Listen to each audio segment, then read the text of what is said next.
Yes, I betrayed my own sister, and if faced with the same choice today, I would make the same decision. The citizens of Seattle view me with disgust, and I understand their reaction.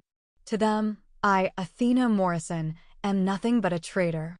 I orchestrated an attempted takeover of Morrison Tech from my sister Valentina, who single-handedly built a multi-million-dollar technology empire. I executed my plan without hesitation, or so I believed, until everything fell apart before my eyes. The scene remains crystal clear in my mind. Valentina's face, a mask of contempt and superiority, as she methodically revealed the document during the board meeting, stating with calculated indifference, "Perhaps you should review this again." In one swift move, she demolished my meticulously crafted strategy. The board members stared at me with undisguised scorn. Not a single ally remained. Even Marcus, my supposedly loyal attorney, abandoned ship. In their eyes, I was merely the incompetent little sister engaging in childish power plays. I stormed out of the meeting, Valentina's triumphant voice haunting my thoughts. But she's mistaken if she thinks this is the end. I'm stronger than she realizes, and I've never been one to surrender easily. Valentina receives endless praise, but nobody comprehends the burden of existing in her shadow. She's the epitome of perfection, our parents' golden child, while I remained invisible, constantly reminded of my shortcomings. I once attempted to forge my own path away from her influence, only to fail spectacularly, losing everything, money and family respect alike. I had no choice but to accept Valentina's condescending assistance, enduring her constant subtle jabs about my failures.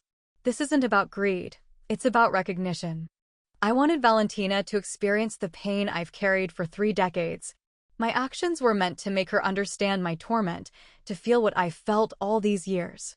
Why can't anyone see that? Why won't they listen? The Morrison Tech building's lights gradually illuminated, casting an eerie, distant radiance. Gripping my phone until my knuckles whitened, I bit my lip hard enough to draw blood and whispered. They label me a traitor, but Valentina's betrayal began the day I entered this world. Have you ever felt invisible in your own home? Growing up in Seattle, our family resided in a grand craftsman-style mansion, sheltered by towering maple trees. From the outside, we portrayed the picture-perfect family, successful, admired, and seemingly content. Yet behind those imposing wooden doors lay shadows that no outsider could perceive. From my earliest memories, it was clear that Valentina, my sister, held the crown jewel position in our parents' hearts. 5 years my senior, she embodied everything they desired: academic excellence, unwavering dedication, and the starring role in every family narrative. Meanwhile, I, Athena Morrison, existed as a mere footnote, perpetually overlooked and forgotten. My 12th birthday remains etched in my memory like a permanent scar. I sprinted home from school, heart full of hope for even a modest celebration or simple acknowledgement. Instead, I encountered an empty house with nothing but a hastily penned note from my mother on the dining table. "Your father and I went with Valentina to attend the Outstanding Student Award ceremony. There's food in the fridge. Don't wait for us." That evening, huddled alone in darkness, choking down a store-bought cupcake while silent tears of resentment streaked my face. I desperately searched my soul for answers, wondering what transgression had earned me this perpetual invisibility. My teenage years became a desperate crusade for recognition. I threw myself into cheerleading, seeking the spotlight. Yet during performances, my family's seats remained conspicuously empty. When I dared share my modest victories, my mother's smile never reached her eyes, my father's attention wandered, and conversation inevitably gravitated back to Valentina, the scientific prodigy, the MIT scholarship recipient. The day I fractured my leg during practice crystallized their indifference. My desperate calls home went unanswered. My parents were celebrating Valentina's college graduation in Boston. They casually instructed me to summon an ambulance myself. That night in the sterile hospital room, my leg immobilized in plaster, surrounded by strangers, I silently vowed never to forgive their chronic neglect. As adulthood approached, I discovered that material excess, Lavish social gatherings and carefully curated social media presence could temporarily fill the void of parental attention. I became intoxicated by others' admiration of my manufactured glamorous existence, a brief respite from the crushing reality of my perpetual inadequacy compared to Valentina. Post-college, I rashly launched a marketing venture, desperate to prove my worth. The business crumbled spectacularly under my inexperienced leadership. Valentina's intervention to settle my debts, though financially saving, only amplified my humiliation. Despite my resistance, our parents forced me to accept her help, forever cementing my role as the family's perpetual disappointment. The anguish I felt that day cut deeper than any wound I'd ever experienced. I made an unwavering promise to myself: never again would I subject myself to Valentina's condescending looks. When Morrison Tech offered me the marketing director position, I didn't accept it to be near my sister. I took it with the burning desire to surpass her achievements, to venture into territories she'd never dared explore. Beneath my carefully crafted facade of sophistication and glamour lurked constant fear and deep-seated wounds. Each time my parents plastered Valentina's latest accomplishments across social media, praising her endlessly, my spirit crumbled further. I came to understand a harsh truth. In their world, I only existed when I did something extraordinary, something that would shake their perfect world. I'm acutely aware of my flaws, my selfishness, vanity, and quick temper. But I've always maintained that without bold action, I'd forever remain a footnote in this family story. I refused to continue being Athena, the invisible sister overshadowed by the flawless Valentina. That's precisely why I committed the unthinkable. I attempted to wrest control of the company from my own sister. Have you ever felt the crushing weight of being invisible in your own family? I grew up in Seattle, in a grand craftsman home surrounded by majestic maple trees. From the outside, we embodied the perfect American dream: wealth, success, and happiness all wrapped in a pristine package. But behind those ornate wooden doors lay a different reality altogether. From my earliest memories, I knew my sister Valentina held the crown jewel position in our parents' hearts. 5 years my senior, she was the embodiment of perfection: stellar grades, impeccable behavior, the daughter they proudly showcased at every gathering. And then there was me, Athena Morrison, perpetually relegated to the shadows, unnoticed and overlooked. The memory of my 12th birthday remains etched in my mind. I bounded home from school, heart full of anticipation for even the smallest celebration. Instead, I found an empty house and a hastily scrawled note on the dining table. Your father and I are attending Valentina's Outstanding Student Award ceremony. Dinner's in the refrigerator. Don't stay up. That evening, I sat in darkness, choking down a store-bought cupcake while silent tears streamed down my face. I wondered what I'd done to deserve such indifference from my own family. Throughout my adolescence, I desperately sought attention. I threw myself into cheerleading, hoping to finally earn their recognition. But my performances were met with empty seats where my parents should have been. When I shared my small victories, my mother's smile never reached her eyes, and my father would quickly shift the conversation to Valentina's latest achievement, another national award or her full ride to MIT. One particularly painful memory stands out: the day I fractured my leg during practice. My frantic calls home were met with the news that my parents were in Boston for Valentina's graduation ceremony. "Call an ambulance," they said. That night, surrounded by sterile hospital walls and sympathetic nurses, I made a silent promise never to forgive their abandonment. As time passed, I discovered that designer labels, lavish social events, and carefully curated social media posts were the only way to capture any semblance of attention. I became dependent on the validation these superficial things provided, anything to escape the knowledge that I'd never measure up to my sister's standards. Post-college, I launched my own marketing company, desperate to prove my worth. When it failed due to my lack of experience, Valentina offered to clear my debts. The condescension in her gaze only fueled my resentment. Though I refused her help, my parents forced me to accept it, cementing their view of me as their eternal disappointment. The agony of that moment eclipsed any suffering I'd previously experienced. Standing there, enduring Valentina's patronizing stare, I made an unwavering resolution: Never again would I subject myself to such humiliation. My decision to accept the marketing director position at Morrison Tech wasn't driven by a desire for sisterly bonding, but by an overwhelming need to prove my capabilities, to accomplish what Valentina had never attempted. Beneath my carefully cultivated image of sophistication and glamour lurked perpetual anxiety and emotional wounds.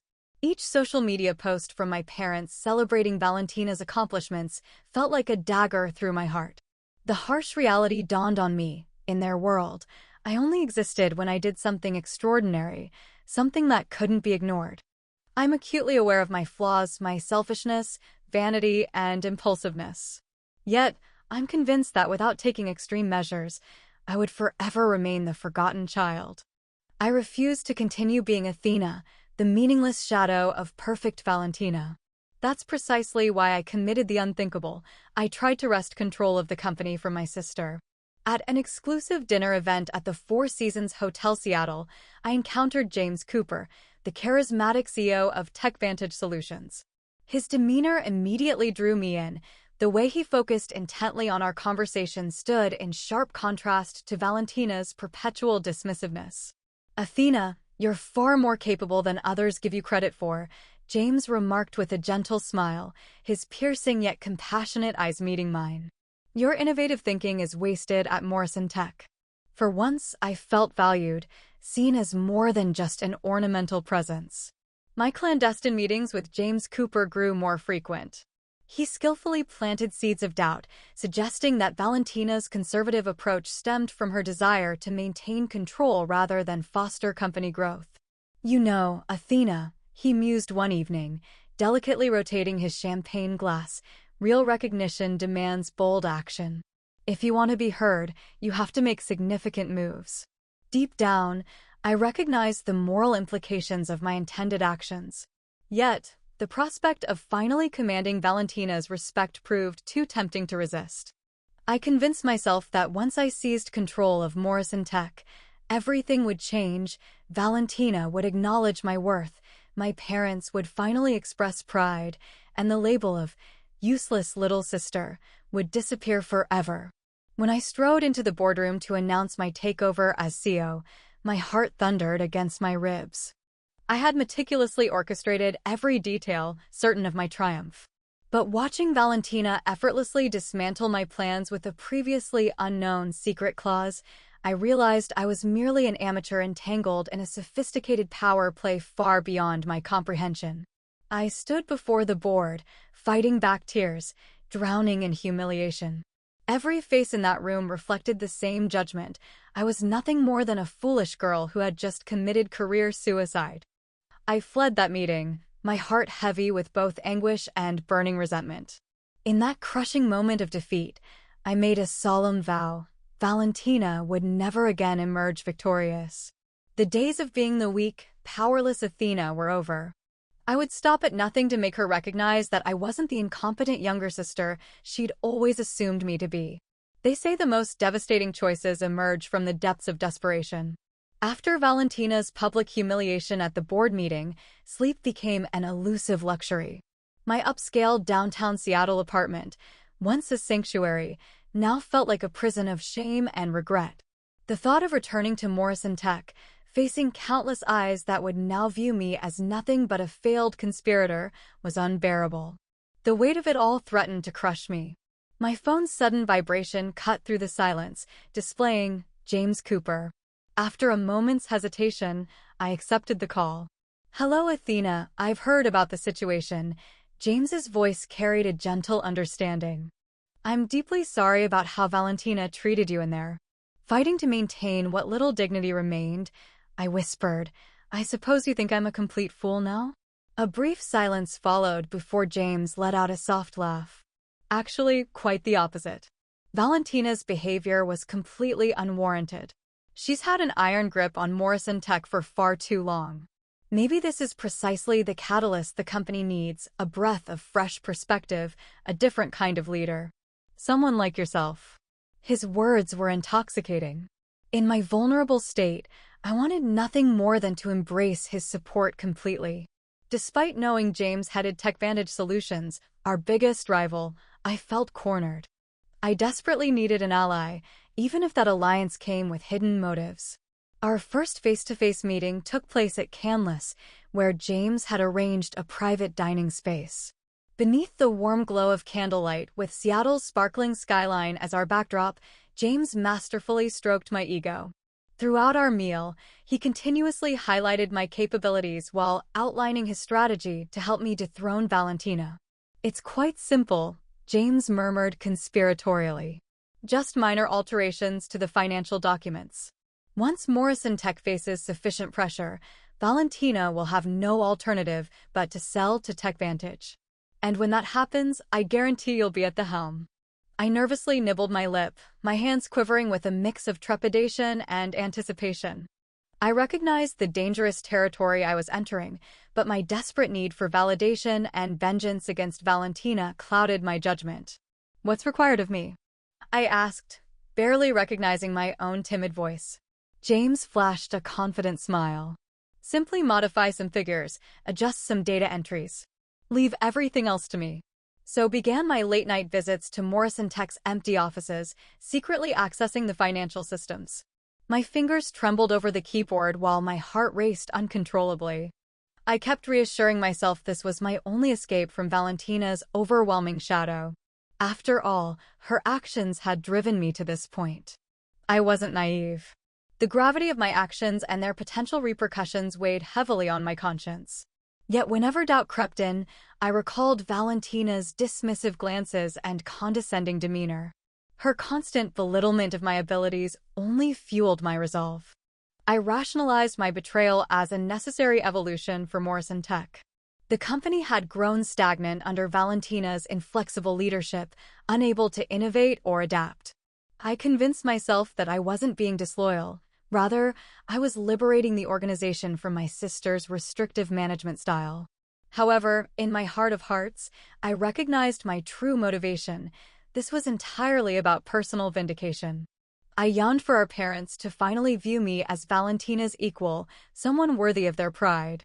I desperately wanted to step out of the shadows and claim my own spotlight, rather than forever being eclipsed by my sister's perceived perfection. 7 days later, James delivered the news I'd been anticipating. TechVantage had submitted their acquisition offer of $200 million to Morrison Tech. He assured me the process would accelerate now, as Valentina would find herself cornered by the financial pressures. I envisioned the impending moment when Valentina would be forced to seek my assistance, finally regarding me with the respect I craved. In my office, my heart pounding with anticipation, I watched Seattle's rain-blurred skyline, its lights piercing through the darkness like warning signals. James's message appeared on my phone, "All set. Stay ready." An unsettling sensation churned within me. Yet all I could focus on was my imminent triumph, the moment Valentina would plead for my help, at last treating me as an equal. Only later, standing in TechVantage's conference room awaiting Valentina's arrival, did I fully comprehend that my decision wasn't just risky, it was my descent into darkness. Sometimes, people claim the most dangerous decisions emerge from moments of utter despair. After Valentina's public humiliation of me during the board meeting, sleep became a distant memory. My upscale Seattle downtown apartment, once a sanctuary, now felt like a prison of cold walls and stifling air. The thought of returning to Morrison Tech, where every employee would now view me as nothing more than a failed betrayer, haunted my every moment. It was maddening. Just then, my phone lit up with an incoming call from James Cooper. I paused briefly before accepting it. "Athena, I've heard about the incident." James's voice carried genuine concern. "I'm truly sorry about Valentina's treatment of you." Fighting to maintain what little dignity I had left, I whispered, "I suppose you think I'm foolish, too?" James paused thoughtfully before letting out a soft laugh. "Quite the opposite. I believe Valentina is being unreasonable. She's maintained her iron grip on the company for too long. Maybe Morrison Tech requires new leadership, someone like you." His words flowed like sweet nectar. In my vulnerable state, I wanted nothing more than to believe him completely. Despite knowing James headed TechVantage Solutions, our biggest rival, I felt cornered. I desperately needed an ally, even if that ally might be manipulating me.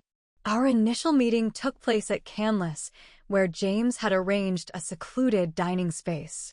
The dancing candlelight against the stunning Seattle skyline created an atmosphere of importance. James excelled at making people feel valued.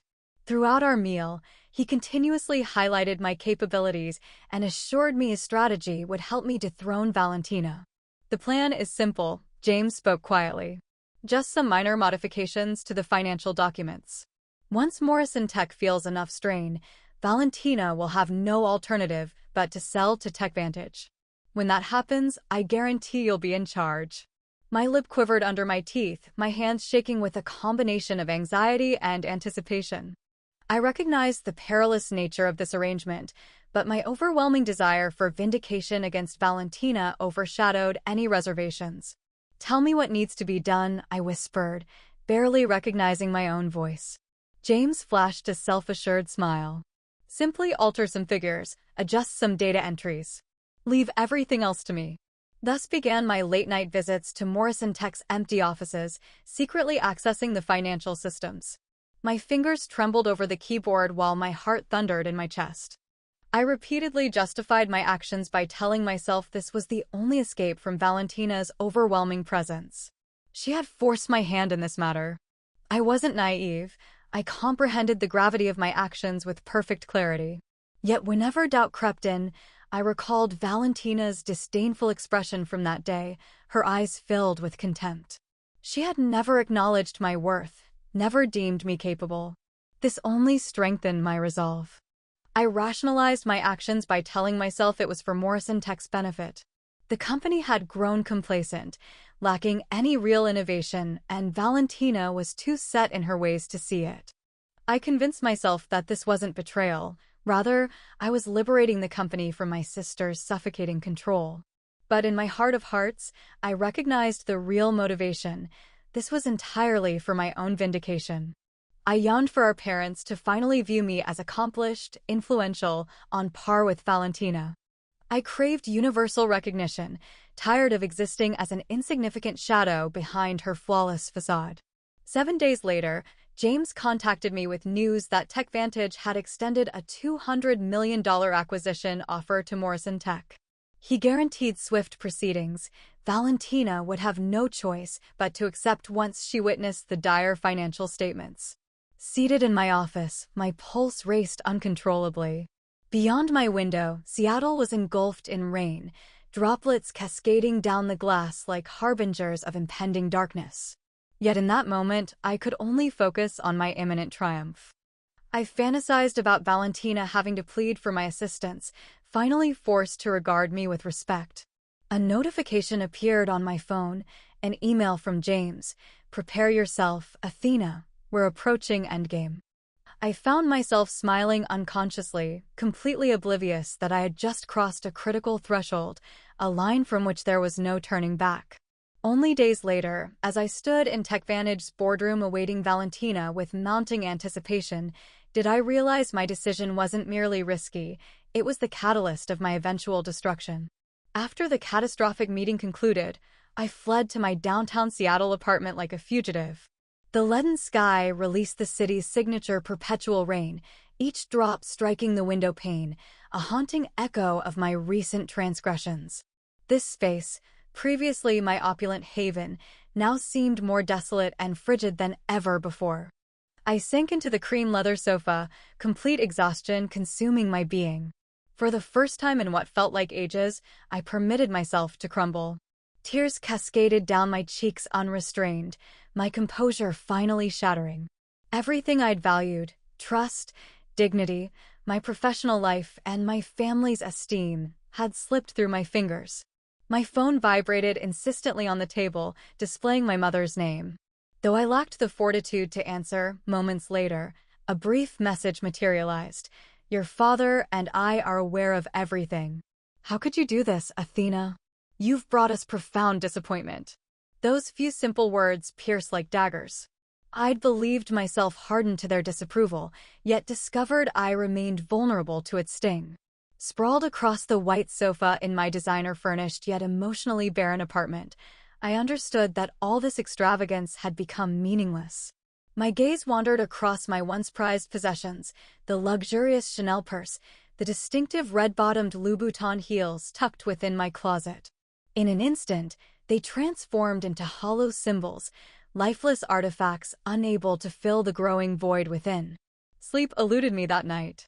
I remained awake, staring upward, mentally retracing each misstep. Valentina's image persisted, my sister whom I had just betrayed. For the first time, I viewed her without animosity or jealousy, but with deep remorse. I recognized the magnitude of my error, destroying the final opportunity to repair our fragile connection.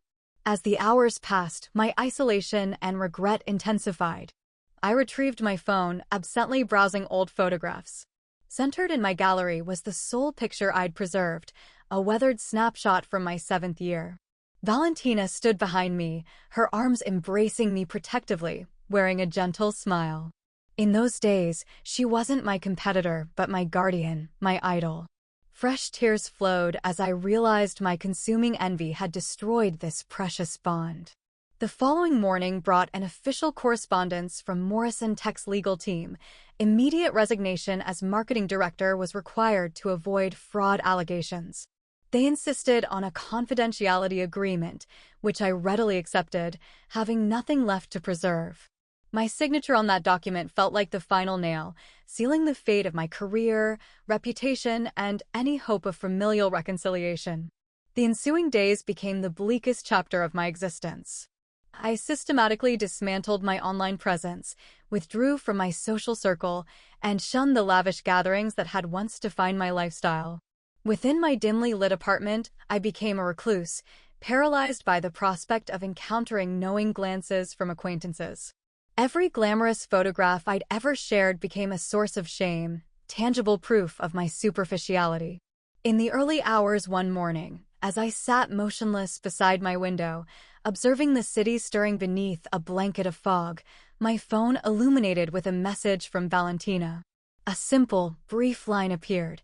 "Take some time to process everything. I hope you're managing okay." I gripped the phone tightly, experiencing a wave of anguish intertwined with a glimmer of optimism. Never had I anticipated Valentina reaching out, even with such a concise message. Yet this small gesture suggested that perhaps not everything was irretrievably lost. A slender possibility of redemption might still exist. Rising slowly, I ventured onto the balcony, observing Seattle's bustling morning streets below, contemplating whether this metropolis still held a place for someone like me. Years had passed while I harbored bitterness and rivalry, blind to my genuine needs. For the first time, I confronted myself with a crucial question: was transformation possible? Or would I remain forever trapped as the self-centered, narcissistic Athena? Though the answer didn't materialize instantly, I recognized that this moment marked the beginning of an essential journey to uncover an Athena I'd never truly known. 3 months later, I bid farewell to Seattle, the city of my upbringing, ambitious dreams, and ultimate downfall.